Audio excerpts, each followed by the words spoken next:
Senhor está falando de um processo na alma, enquanto os profissionais da recordação estão falando de política. A boa política e a má política começam na alma. É assim. Então, qual é o efeito dos monumentos? Os monumentos de guerra são, muitas vezes, monumentos de paz. Em Berchtesgaden, contei recentemente os mortos da Primeira e da Segunda Guerra. Eram 170. E isto é uma boa recordação. Eu abro meu coração para esses soldados, vejo-os em minha frente e isso faz um bom efeito em mim. Mas que efeito causa nas almas um monumento gigantesco como o de Berlim? Para sabê-lo, basta fazer uma pesquisa em segredo, naturalmente. E que efeito o monumento produz nas almas dos judeus na Alemanha? Para mim está muito claro que isso não ajuda à reconciliação. Se não fosse assim, o projeto não precisaria ter superado tantas oposições. Pode-se interpretá-lo como um sinal de que se restitui aos judeus assassinados e deportados um lugar no meio de nós, no coração de nossa capital. Uma recordação forçada não é boa. Inversamente, no grande monumento às vítimas do Holocausto em Jerusalém, os mortos são encarados sem recriminações. O mesmo ocorre em Hiroshima, no monumento aos mortos da bomba atômica. Esta é uma espécie de recordação que ajuda o futuro. Não é digno de nota que entre os inumeráveis monumentos de guerra na Alemanha haja tão poucos dedicados aos judeus? Onde é que são recordados na Alemanha os crimes cometidos contra os judeus? Por exemplo, na simples presença dos antigos campos de concentração. Alguém me contou que esteve há pouco em Mauthausen. Disse que caminhou por ali sentindo uma profunda paz. De repente, deparou com um monumento que clama pela recordação. Aí sua paz acabou. Portanto, o que lhe importa não é a recordação em si, mas a maneira como se pensa nos mortos e nos assassinados. Esquecer o que houve, deixar o passado para trás, não significa defender a repressão. Justamente, aquele que pode esquecer o que houve sem reprimi-lo, não usa o passado para fazer exigências para o futuro, sobretudo se dirigidas a outros. Bom, queridos, essa parte é importantíssima, porque aqui ele está descrevendo uma relação importante da constelação com a psicanálise, do que ele avançou em relação ao pensamento freudiano, e não apenas isso, ele está mostrando como ele percebe o trabalho com as nossas imagens interiores, e que no fundo, se trata de uma explicação para também os efeitos de uma constelação familiar e a maneira de se lidar com essas imagens, né? Então, aqui o que eu acho que é importante é entender qual é o conceito que ele tem de recordação, né? Que ele coloca que uma lembrança ela pode tanto aprisionar a pessoa, né? No sentido de que ela volta naquela imagem, é uma imagem, como a Cristina coloca na definição da Cristina, a constelação como sendo uma imagem que causa sofrimento ou que está incompleta, né? Então, quando eu recordo e olho para essa imagem, né? Eu estou, então, repetindo esse efeito que essa imagem tem em mim e que essa história fantástica, porque é uma história criada por mim sobre o meu passado, tá? Isso é teoria básica de qualquer história. Toda vez que eu olho para o passado, eu não estou olhando para algo que aconteceu, eu não estou olhando para um fato, eu estou olhando para uma interpretação daquele fato. Então, essa imagem ela pode tanto me aprisionar, me causar dor, como eu posso, como o Bert Hellinger sugere, colocar essa imagem em movimento até que ela possa ser esquecida. esquecida. E nesse sentido não é reprimida. Eu não esqueço e ela está lá no inconsciente, como o Freud viu, como uma imagem que está me limitando. Ela está simplesmente esquecida, ela perde a força dela. E é isso aí. Eu acho que esse conceito ele é muito importante. Eu, se fosse vocês, marcava como eu essa página aí, que ela é essencial. O passado deve poder ser esquecido no coração. Sobre vingança e indignação como formas de compensação. Entretanto, ao tratar das relações familiares, o Senhor sempre fala da necessidade de compensação entre o que se dá e o que se toma, a exigência básica de equilíbrio no sistema. A reparação e a necessidade de compensação são coisas necessárias e justificadas em nossas relações pessoais para que não se rompam. Tais exigências, contudo, não podem ser transportadas da mesma forma para as relações entre povos, pois a exigência de compensação por injustiças sofridas é uma força propulsora de muitas guerras. Existe uma outra forma de recordação que é bem diferente dessa. Imagine que a senhora morre e é recordada, inclusive com biografias sobre sua vida. Como se sente então? Pergunto-me às vezes como se sentem os mortos quando lhes erigimos um monumento. Na Argentina, fiz uma constelação para mães da Praça de Maio e seus filhos desaparecidos.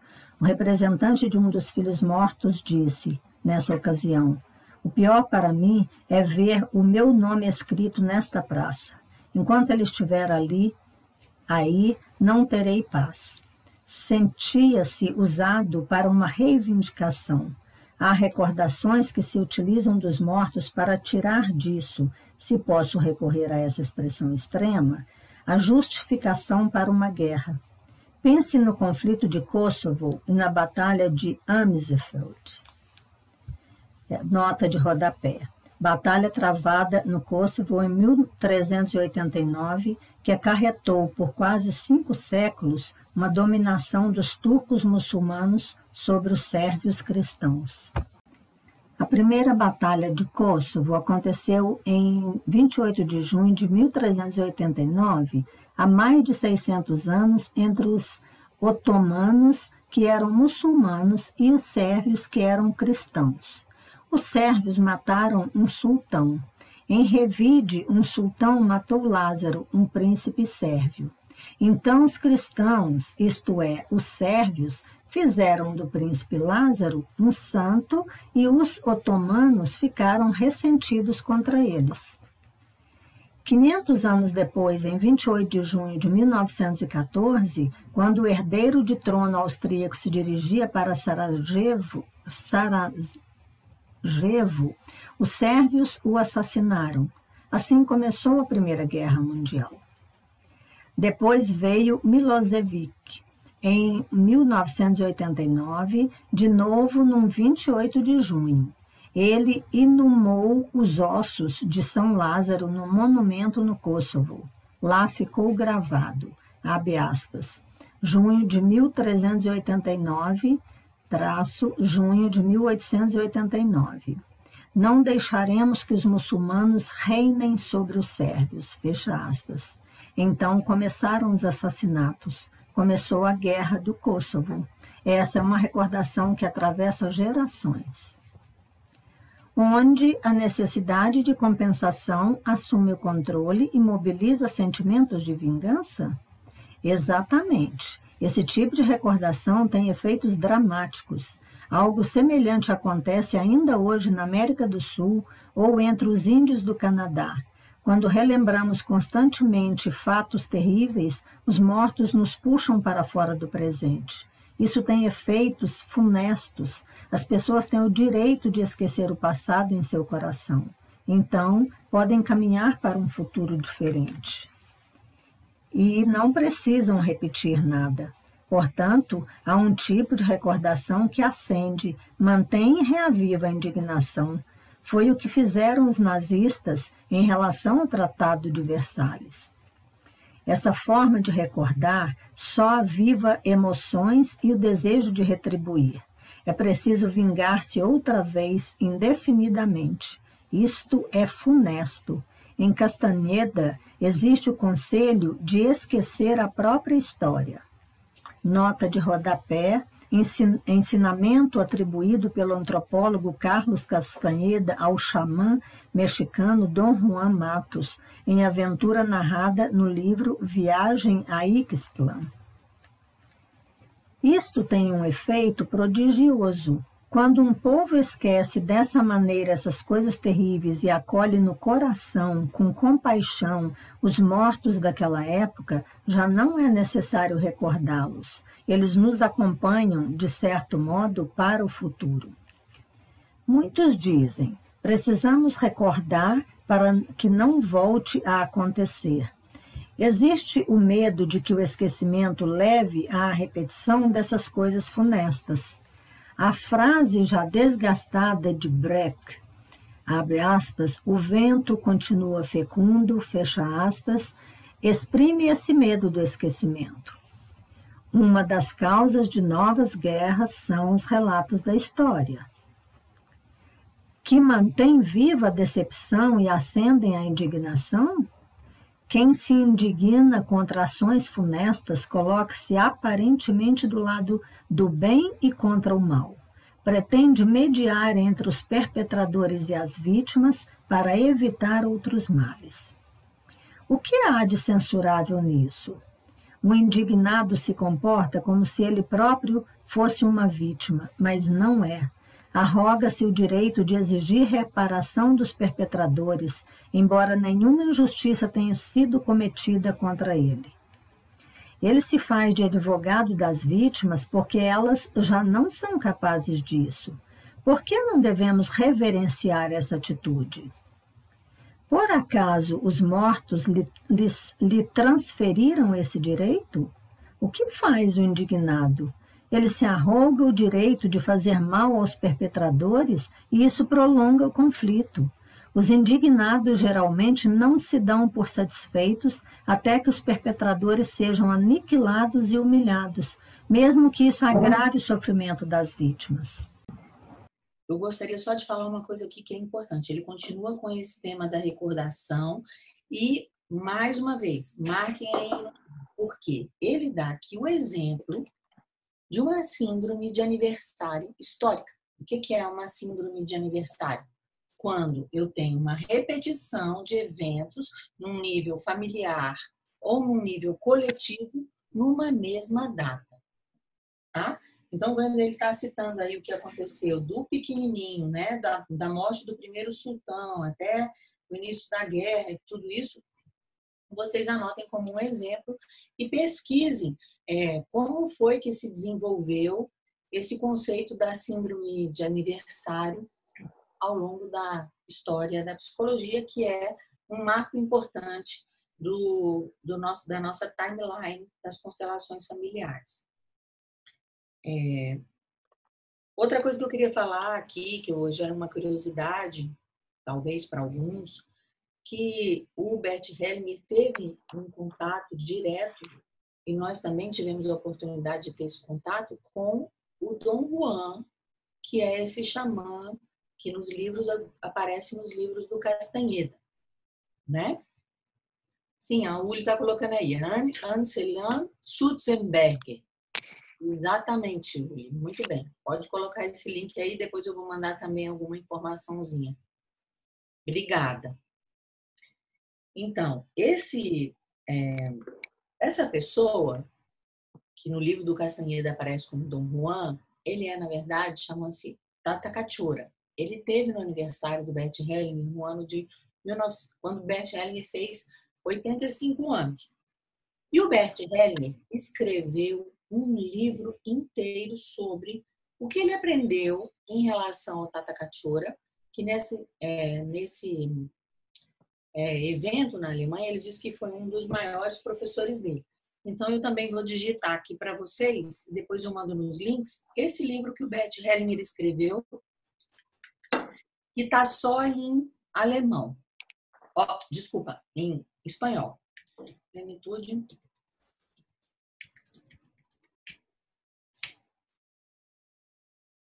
E aí eu acho que também vocês podem entender um pouco mais da origem xamânica da visão de Bert Hellinger, da filosofia dele. A indignação desconhece a compaixão sobre a paz e a boa consciência. A indignação é, de fato, um motivo para movimentos políticos que se apoiam basicamente na moral. O Senhor, ao contrário, pede amor pelas vítimas em vez de uma compensação. Isto é um movimento da alma. Que restrição faz à moral? A moral geralmente se ocupa em fazer reivindicações. O indignado se sente e se apresenta como se fosse um justiceiro. Ao contrário de uma pessoa que ama, ele não conhece compaixão nem medida. Há um outro aspecto a considerar. Quando condenamos qualquer pessoa, recebemos a sua energia. Isso tanto vale para os filhos e filhas, que tudo fazem para evitar que se tornem iguais a seus pais, quanto para os indignados que combatem, de todas as formas, os perpetradores. Desde que o trabalho com as constelações encontrou ressonância mundial, o Senhor fez constelações políticas em muitos países. Em que experiências se baseou e o que descobriu com elas? Um insight importante para as constelações políticas foi que as vítimas e os perpetradores se atraem reciprocamente. Foi isso que me permitiu fazer um trabalho pela paz. Fui convidado por 3 vezes a dar cursos em Israel e lá fiz exatamente a mesma coisa. Um confronto entre as vítimas e os perpetradores. Nisso também pude ver como ambas as partes sentem a compulsão de aproximar-se. Disso não conseguem escapar. Por exemplo, uma mulher revelou que seu pai fora assassinado por um árabe. Então fiz uma constelação colocando frente a frente um representante do pai da mulher e um representante do assassino.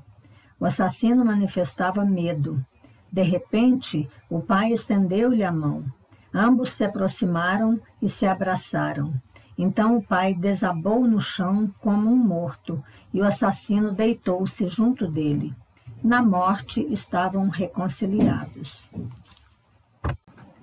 Uma das grandes experiências que fiz nessas constelações foi a de que os mortos, tanto as vítimas quanto os perpetradores, querem e podem reunir-se, exceto quando os descendentes tomam partido deles e querem repetir todo o drama.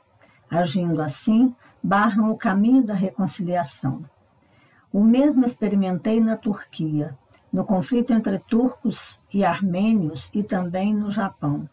Quando abrimos espaço aos movimentos da alma, sentimos e percebemos que a alma, no fundo, deseja a reconciliação. Ela quer juntar o que estava separado. O que se opõe a isso? Principalmente a boa consciência. Todos os grandes conflitos tiram sua força da boa consciência, pois todos esses crimes terríveis contra outros, todos esses ataques vêm de pessoas que se julgam em boa consciência e inocentes. Em sua boa consciência, sentem-se no direito de atacar e mesmo de aniquilar outros. A agressão contra outros é alimentada pela boa consciência. Os partidos têm consciências diferentes, mas cada um deles tem a consciência tranquila. Na Espanha, numa constelação sobre o conflito entre bascos e espanhóis, aconteceu o mesmo movimento. Um basco que fez a sua constelação e estava totalmente aberto a ela, recebeu no dia seguinte um aviso anônimo com uma advertência e uma ameaça de morte. Por quê? Porque amava e queria superar a separação. Se o passado pode ser esquecido, existe um futuro. Constelações políticas. O Senhor mencionou também a América do Sul e o Canadá. Que conflitos foram trabalhados ali? Na Flórida, uma mulher veio a um curso, uma inca do Peru. Disse que se sentia como se sua cabeça tivesse sido cortada. Um rei inca tinha sido decapitado durante a conquista pelos espanhóis. Por isso vi aqui imediatamente uma conexão. Na constelação, fiz com que alguns representantes dos incas assassinados se deitassem de costas no chão e introduzi um representante daquele rei inca. Este se ajoelhou, fechou os olhos, inclinou a cabeça para as vítimas incas, mas estava totalmente impassível. Também ele parecia morto. Ao seu lado se postavam 3 representantes dos conquistadores espanhóis. Também eles não se moveram. Então, introduzi a mulher inca na constelação. Ela se aproximou do representante do rei e quis reanimá-lo. Tentou levantá-lo, colocá-lo de pé, mas ele não se moveu, não mostrou nenhum impulso e simplesmente desabou. A mulher nada pôde fazer. Era evidente que todos esses incas estavam mortos. Para eles, o passado já não existia. Então a mulher se defrontou com os espanhóis. Fitou-os um por um, tomando-os pela mão. Aí os espanhóis olharam para os incas mortos e choraram. Foi um movimento de reconciliação. A mulher olhou outra vez para ambos os lados e permaneceu junto dos espanhóis. Nesse momento, interrompi a constelação. Perguntei, então, à mulher, o que sente agora? Ela respondeu, minha cabeça e meu coração se juntaram de novo. No dia seguinte, ela me escreveu uma carta. Contou-me que era uma descendente direta do último rei Inca, que no século XIX liderou uma revolta com os espanhóis e foi esquartejado em Cusco. Essa mulher começou movendo-se no passado, no campo de seus antepassados, e durante a constelação passou para o campo do presente. Com isso, pôde deixar para trás o passado. Este exemplo mostra como as constelações podem fazer com que pessoas passem lentamente de um campo do passado para um novo campo. Na Venezuela, a terra dos índios foi tomada pelas companhias petrolíferas. Elas estão fazendo perfurações para encontrar petróleo. Isto mobiliza resistências, naturalmente, não só entre os índios, mas também em muitas outras pessoas. Essa resistência tem futuro? Nas circunstâncias atuais, será possível salvar o passado desses índios? Não. Somente tem futuro os índios que deixarem para trás esse passado, por exemplo, trabalhando para as empresas petrolíferas, apenas eles. No Canadá, tive uma experiência semelhante. Uma tribo indígena me convidou para dar um curso. Num quadro na sala dos trabalhos estava escrito o seguinte lema, abre aspas, honoring the voices of the past, fecha aspas, abre aspas, honrando as vozes do passado, fecha aspas. Lia-se também, honra, amor, humildade. Belas palavras. Então lhes perguntei, abre aspas, quando vocês olham para isso, o que se passa em suas almas? Fecha aspas. Todos sentiam-se tristes e impotentes. Na véspera, fôramos convidados para uma palestra no Community Center. Uma mulher contou que existia uma grande discussão e grande medo em relação ao futuro. Os índios têm ali uma montanha sagrada que também visitei na companhia deles. Ela é muito importante, pois consideram sagrada aquela terra.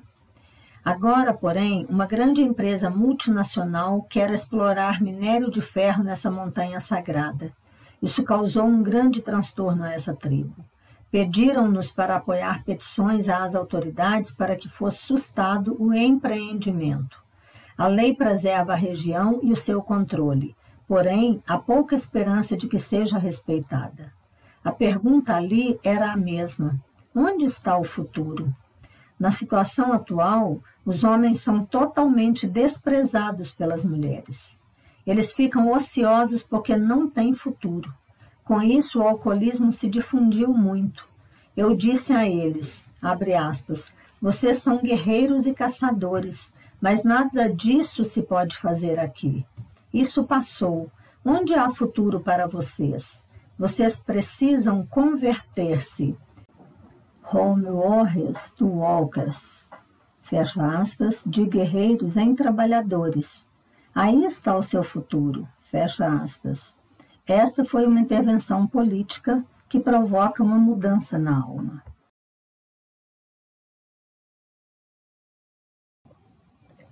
Existe uma possibilidade de integrar o velho ao novo? Não, não existe. O que há de comum nesses exemplos é que somente existe o futuro quando o passado pode ser esquecido. Aí não existe diferença entre o espaço anímico e o espaço político? Aí o anímico e o político são iguais, não há diferença. É preciso primeiro que se prepare esse passo na alma para que então se empreenda uma ação decisiva. Estive também na Colômbia. Ali a guerra civil continua. Reina uma incrível violência, quase todas as famílias do país têm vítimas a lamentar. Falei com uma mulher que pretendia atuar como intermediária entre os guerrilheiros e os paramilitares para que obedecessem às leis de guerra. Eu lhe perguntei, mas a que leis de guerra eles precisam obedecer?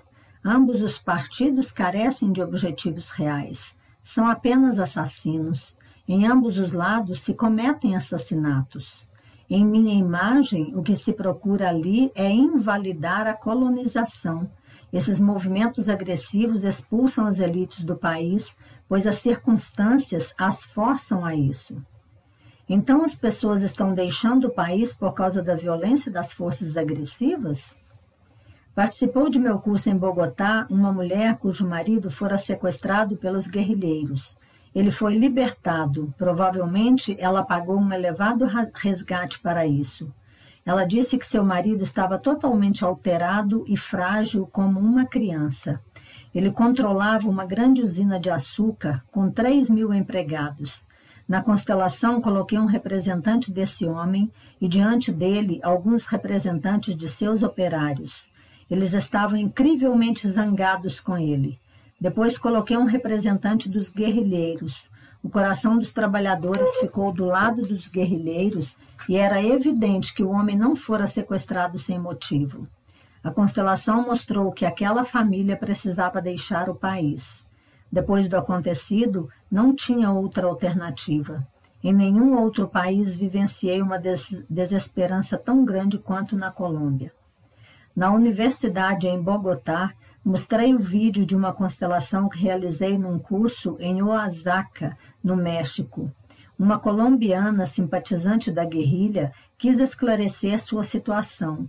Então coloquei 5 representantes para os guerrilheiros e 5 para suas vítimas, que se deitaram no chão. Os representantes dos guerrilheiros estavam inicialmente totalmente imóveis. Então um deles aproximou-se muito lentamente das vítimas. Uma delas tentou puxar um dos guerrilheiros para que se abaixasse até ela, mas ele permaneceu impassível. Um dos representantes dos guerrilheiros estava totalmente rígido. Ele era o líder, como se evidenciou depois. Então introduziu uma representante da colônia. Sua dor era lancinante. Ficou desorientada. No final, todos jaziam no solo, à exceção do líder. Ele abandonou o campo. Também aqui se trata de luta e resistência. Mas o que isso traz? Quantas vítimas custa? Tudo por nada. São simplesmente assassinatos em série e o país sangra.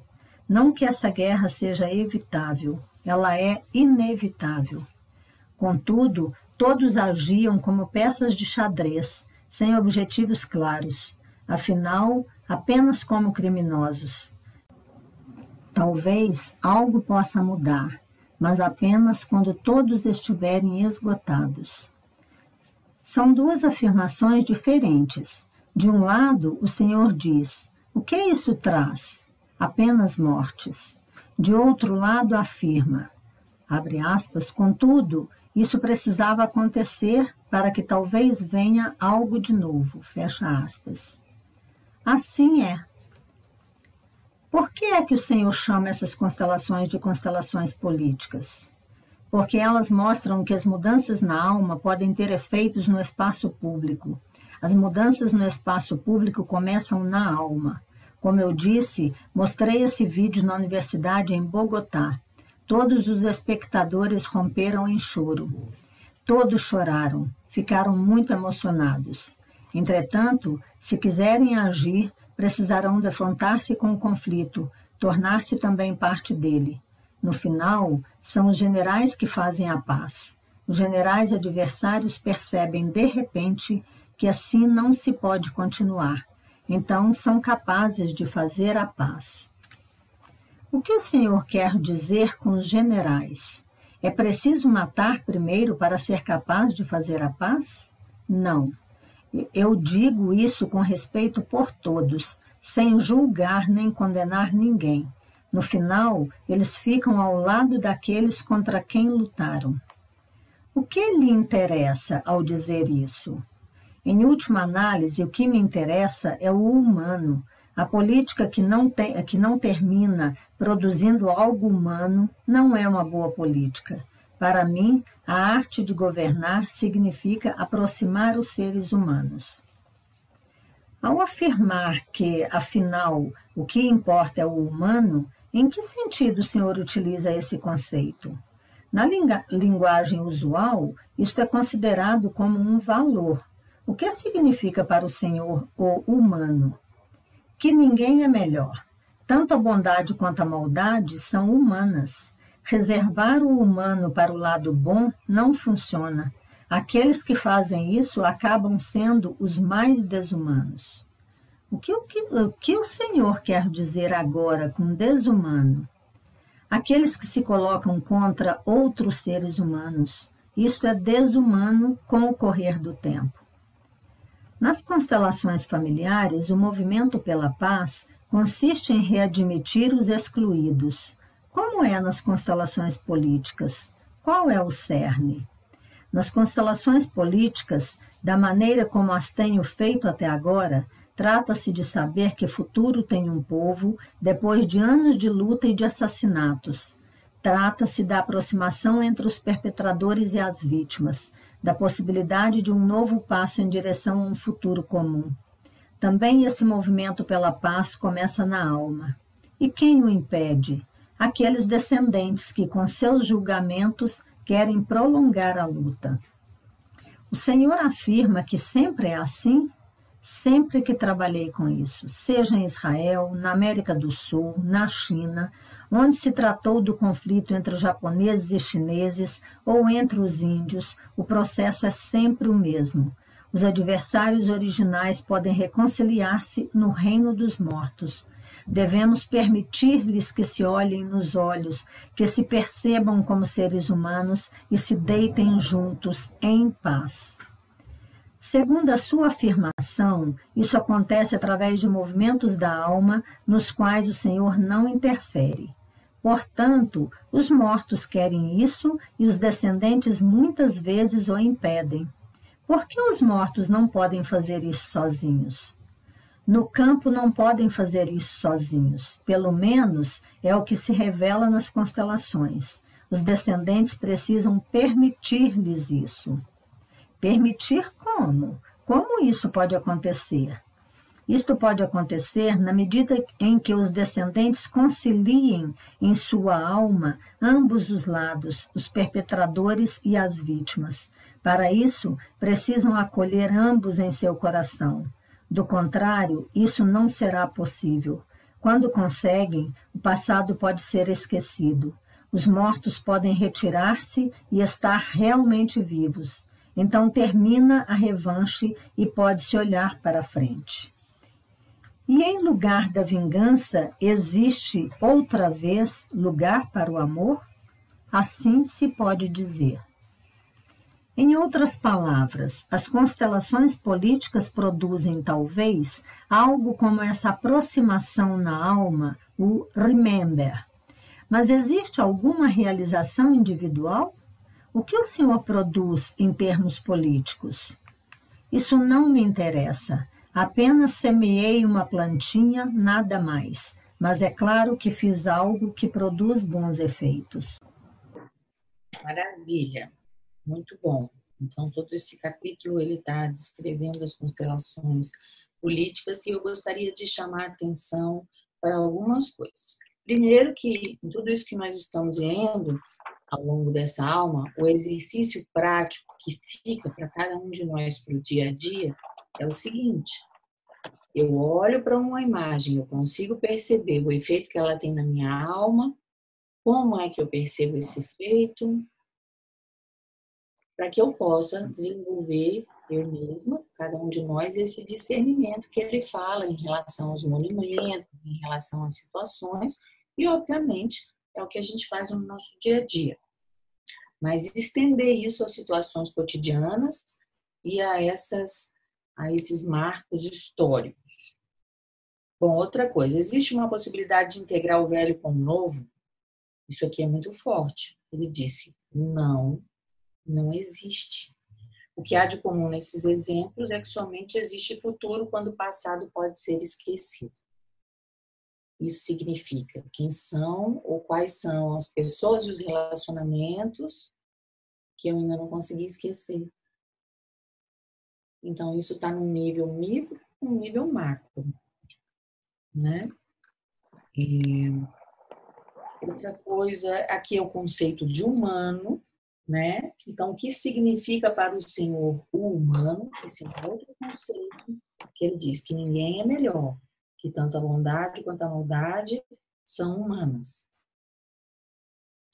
E, por fim, eu gostaria de falar de algo que aqui é misterioso, que é algo que se abre para uma série de outras perguntas e considerações, onde ele fala, aqui nesse parágrafo, segundo a sua afirmação, isso acontece através de movimentos da alma em que o Senhor não interfere. Portanto, os mortos querem isso e os descendentes muitas vezes o impedem. Por que os mortos não podem fazer isso sozinhos? Aqui está a questão. No campo, eles não podem fazer isso sozinhos. E aqui, como é que eu posso dizer? Poderia fazer as minhas considerações, mas apenas trago esse ponto para que cada um possa fazer a sua reflexão. E para finalizar, nessa mesma página, ele coloca aqui, remember, que é a palavra lembrar, né? Em inglês, lembrança, e tornar membro novamente. Então, os poloneses amarão mais os alemães sobre as exigências de reparação. Quando o senhor esteve na Polônia no ano passado, estava justamente em curso o debate sobre a reparação. As associações alemãs de deportados a reivindicavam. Isso levou alguns parlamentares poloneses a pensar em exigir, por sua vez, indenização dos alemães. Qual é o efeito disso? Num curso na Polônia, perguntei aos participantes: imaginem que os poloneses indenizem os alemães deportados. Isso aumentaria o amor deles pelos poloneses? Ou, inversamente, se os alemães pagassem indenizações, os poloneses os amariam mais? Ficariam satisfeitos ou a situação se prolongaria indefinidamente? Não será preciso colocar um ponto final? Essas reivindicações não ajudam ninguém e não beneficiam aqueles que realmente foram atingidos, pois todos ou quase todos os que foram deportados naquele tempo já morreram. Da mesma forma, aqueles a quem os alemães prejudicaram já estão quase todos mortos. Para que servem, então, as indenizações? Os descendentes reclamam algo a que não têm direito próprio, pois quase nenhum deles sofreu algo pessoalmente. Talvez tenham sofrido algo no sistema familiar, crianças traumatizadas que perderam o pai na guerra, adoeceram na fuga, foram expulsas de suas casas. A quem se fazem reivindicações? A aqueles que causaram os danos? Mas eles, em sua grande maioria, já não existem. Com isso, retoma-se algo que já aconteceu há muito tempo e também precisa ser esquecido. Quando um filho que perdeu o pai reclama, aspas, vocês me devem algo, fecha aspas, não está olhando para o seu pai, mas para uma outra pessoa. Um outro exemplo, um Concorde se acidentou há algum tempo. Agora, cada família das vítimas foi indenizada com 1 milhão de euros. Quando gastarem o dinheiro, que efeito isso fará em sua alma? Terão ainda as vítimas diante dos olhos? Que efeito produz na alma o pagamento dessa reparação? A ligação com o morto se rompe e é substituída pelo dinheiro. O Senhor afirma que isso precisa ser deixado para trás. Então, qual é a necessidade da ligação com os mortos? Outra pergunta. O Senhor pensa o mesmo sobre o pagamento de indenizações a Israel pelos alemães? Que a Alemanha tenha pago reparações a Israel foi certamente bom, mas existe um limite. E o que os alemães deixaram de fazer? Não restituíram aos judeus suas propriedades. Quem está ocupando que casas dos judeus? O que se passou com o inventário, com as casas? Quem se enriqueceu com isso? Foi restituída alguma coisa às vítimas e aos seus descendentes? Essas seriam as verdadeiras reparações, de pessoa para pessoa. Em seu filme Shoah, Claude Lanzmann perguntou a moradores de aldeias de onde judeus foram deportados quem é que morava antes em suas casas. Foram imagens impressionantes. Eles se recostaram na porta ou se sentaram diante da casa e falaram sobre os judeus mortos que ali moraram antes deles. Pareciam surpresos e levemente envergonhados quando Lanzmann os interrogou a respeito. Imagine que algo assim se passe na Alemanha de um modo muito concreto. Abre aspas. O armário não é meu, pertence ao senhor Arão de tal, fecha aspas. Ou ainda, abre aspas, a casa pertencia a um judeu, então devo sair? Fecha aspas.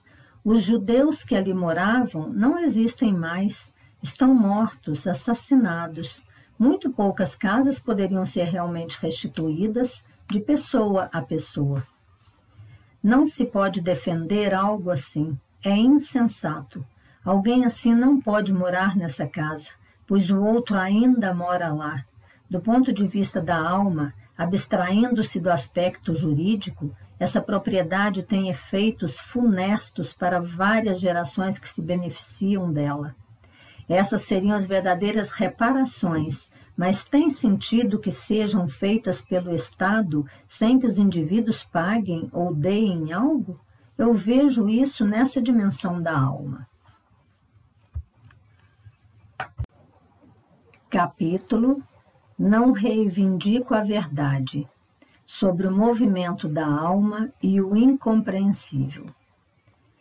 O Senhor escreveu que as constelações familiares são neutras em relação a objetivos. O que quis dizer com isso? Quando comecei esse trabalho, apenas queria ver o que se revela sobre os relacionamentos numa família quando a constelamos com a ajuda de representantes. Da forma como o fiz, isso era metodicamente novo. Por esse processo, evidenciou-se nas dinâmicas familiares algo que antes não era perceptível. Por intermédio das constelações familiares e das experiências com elas, abriu-se uma visão do mundo totalmente diferente. O que se manifestou pelas constelações familiares arruinou alguns pressupostos fundamentais da ciência, da filosofia e da psicologia. É isso que dá medo. Também Freud provocou um pânico profundo na sociedade burguesa. Uma imagem do ser humano que não controla a si mesmo, que reprime os próprios instintos, mas é dirigido por eles, era uma afronta para o pensamento em voga no início do século XX. O Senhor afronta as pessoas que se pretendem autônomas e livres quando diz que todos somos vinculados e estamos enredados. Apenas procuro saber o que ajuda. O que ajuda os pais? O que ajuda as crianças? O que ajuda a paz? Se comparamos entre si Sigmund Freud e Carl Gustav Jung, com seus diferentes métodos de investigar o inconsciente, onde o Senhor se posiciona? Em Freud, trata-se de abrir espaço ao conflito proveniente do instinto sexual. À medida que são reconhecidos, os instintos deixam de ser ameaçadores. Ao mesmo tempo, Freud transpõe em muitos pontos os limites da moral dominante. O que era interdito nas famílias passa a ser encarado sob uma nova luz.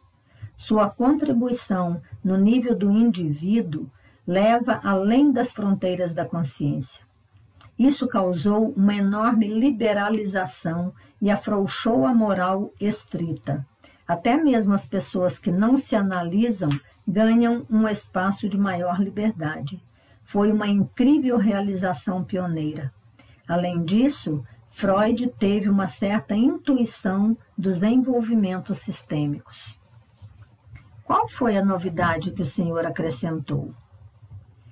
Já era sabido que os representantes de membros das famílias nas constelações sentem-se como as famílias que representam. Thea Schoenfelder tinha demonstrado isso e Virginia Satir já trabalhava com esculturas familiares. Foram novos os insights sobre o alcance desse fato. Foram novos os insights sobre as dinâmicas da consciência e da culpa. As dinâmicas sistêmicas que observamos nas constelações, a saber, a vinculação, a compensação e a ordem, tornaram-se visíveis. Nas constelações vem à luz nossa dependência em relação às gerações precedentes. Podemos reconhecer como elas e seus destinos nos influenciam, por exemplo, tornando-nos doentes ou deficientes e também curando-nos, quando isso vem à luz. O Senhor deu ao seu trabalho um novo desenvolvimento que chamou movimentos da alma. Em que isso difere do modelo clássico das constelações? Hoje em dia, frequentemente coloco uma única pessoa em cena, muitas vezes o próprio cliente e não um representante dele. Dou-lhe o tempo necessário até que algo se desenvolva através de um movimento. Esse movimento permite ver como todo o sistema luta por uma solução até encontrá-la. Os movimentos por si só revelam o que falta ao sistema. Evidenciou-se para mim que o campo familiar já está presente nessa única pessoa, sem necessidade de colocar representantes dos outros familiares. Em outras palavras, esse campo atua dessa única pessoa, através dessa única pessoa. Por exemplo, quando um representante olha para o chão, vejo que falta ali um morto. Então faço com que alguém se deite no chão diante daquela pessoa. Assim, o processo se desenvolve, passo a passo, com base nos movimentos que se mostram. Constrói-se uma solução a partir do cliente. Então se colocam, talvez, outros representantes, e o conjunto mostra o que é decisivo para o sistema. A solução não é configurada, apenas o movimento necessário para que algo seja resolvido. Logo que começa o movimento decisivo, já posso interromper.